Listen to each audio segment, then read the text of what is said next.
has a really weird story.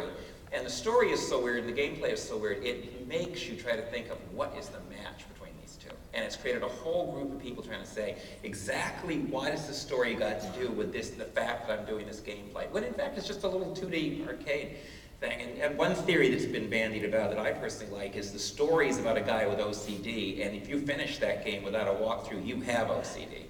So, I mean, but everybody has a theory. Now, that's a unique sense of story where we have to search for how the story fits with what we're doing. Yeah, I think that's, I mean, we were at breakfast this morning and the word postmodern came up, and I don't know if we want to go there. I hope we don't, but that's a very sort of, let's deconstruct the medium sort of approach.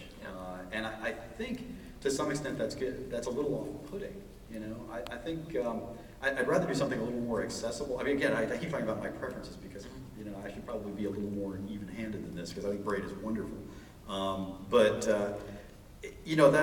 think that comes out, John's game comes out of a tradition of let's sort of critique the medium as we're working within it, and that kind of disconnect between mechanic and fiction, I think is very much a part of that. I'm going to take a step, as a creator, I'm going to take a step back and ask my players to take a step back. Right. And I'm going to sucker them in because it's a ton of fun to play too, but yes. if they want to invest the time and effort, they can actually think about it at a whole different level. Sure. But for me, I think the mechanics and fiction have to be like this. Right. And so I guess if I have a reputation for anything at all, it's for telling narrative games, and all of my games have told stories. But the little known fact is, I actually always start with mechanics. I start with a mechanic, and then I go to a fantasy, and then I start fleshing out the details. So I think for a game, I mean, games are about what you do. Not about what you see, not about what you think, not about what you feel. I mean, fundamentally, what makes us different from other media is we are the medium of doing. Right. And so if you don't start with mechanics, I think you're kind of missing the boat. Absolutely. And I know John does too. Yeah. I think one reason we grabbed the word postmodern to talk about those games, and I want to avoid that word as much as everyone else, is that they come out of a schooled tradition, that they come out of a second generation theory-driven group of game designers who went through game school.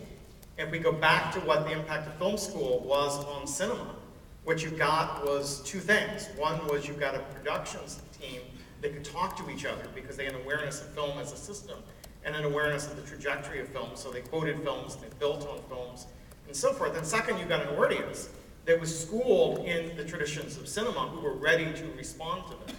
And I've been predicting for the last 15 years, I guess, that as film studies moves into the university, we're going to see both of those things happen. You're going to see more sophisticated game designers who understand the full range of the medium.